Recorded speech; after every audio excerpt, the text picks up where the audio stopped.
Mom's channel. I'm here in the village and I just want to talk about girl facts.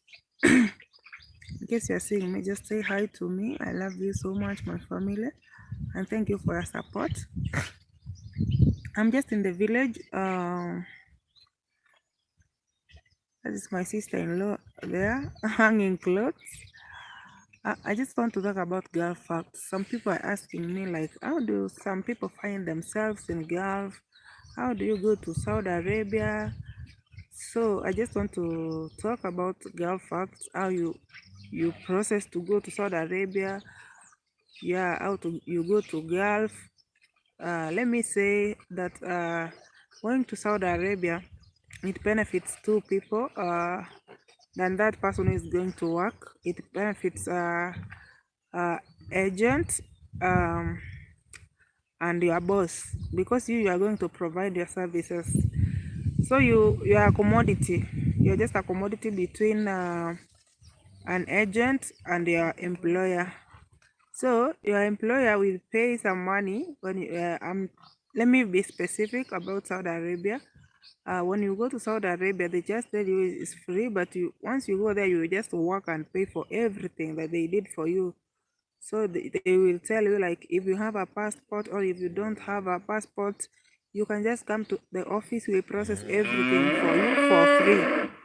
You know, most people they like free things, but the fact is that that is not free, because you are going to work there and pay for that.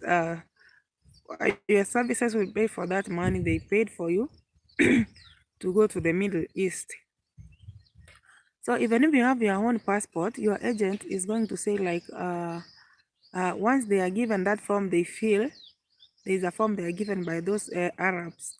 They feel that maybe they have processed for you, even if it's yours. They will not going to this. They are not going to deduct that money of your passport and give it to you. They will just tell those Arabs like they processed a passport for you, which is a lie, but that is their benefit. So for you, even if you have a problem, they might not want to interfere with you, because they have many people who want to travel. So they are in need of more clients and more maids. So they are not going to concentrate on you. Once you get a problem, that is your own problem. So that makes people to become more patient and survive on harsh conditions.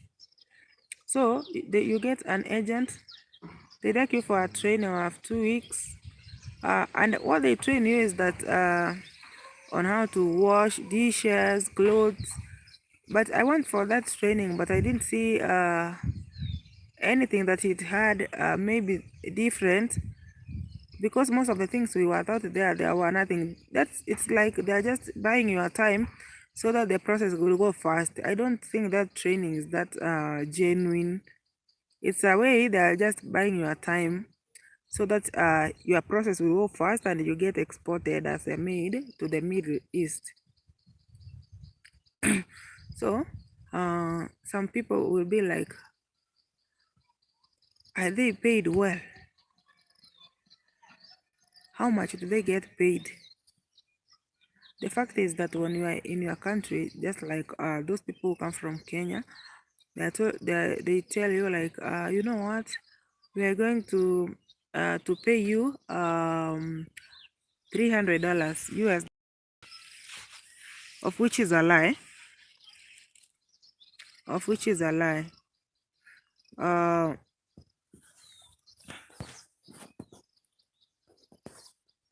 They don't pay you that amount. They say they just pay you 250 US dollars. That is 25,000 Kenyan money, and that is the salary. So they just lie for to you like, you are going to be paid enough salary, of which is a lie. But that is, you have to get contented with what you get now. Once you reach there, there's no way you are going to say like, oh, they told me 300 US dollars and I'm being paid 250. You can't change. Yeah.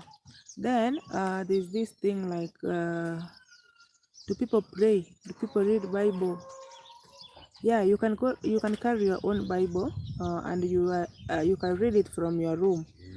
You're not allowed to take it outside because that's a Muslim region. It's a Muslim country. People there, they use Quran. So you can carry your Bible, go to the private room where they have given you so that you can be reading your Bible, uh, and praying in a private room. And then uh, about sickness, once you are sick, they just say you are pretending. No Arab will allow you to sit down that you are sick.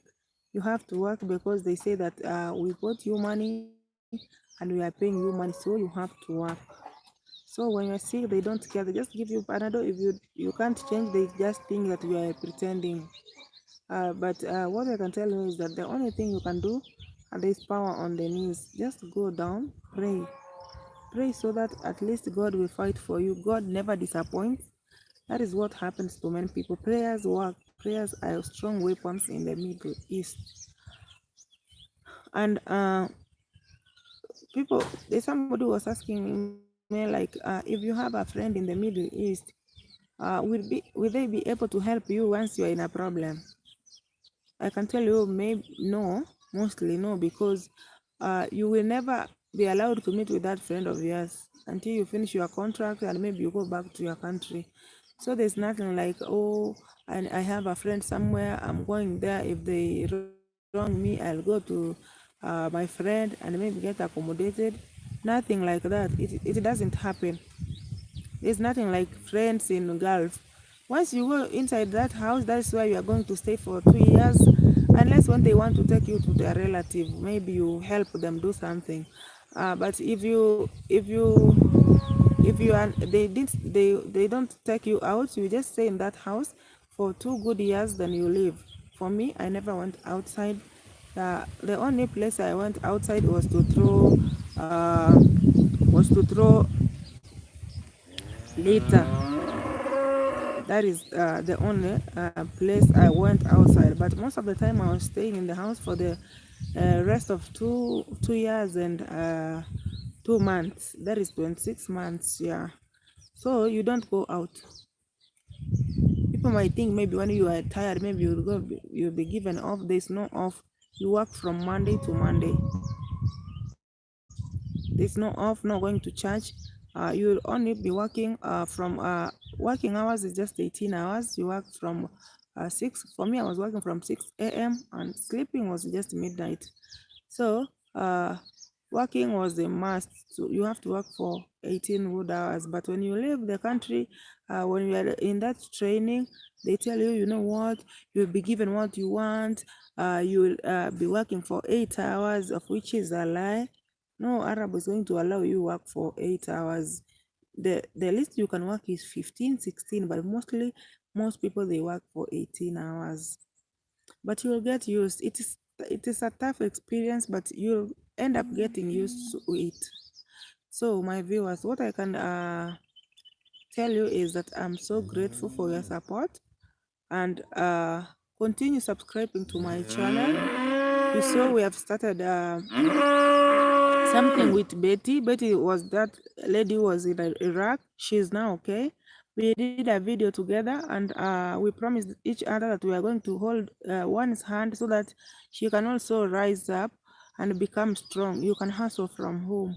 If you feel that you are weak and you can't make it in Gulf, please just stay at home.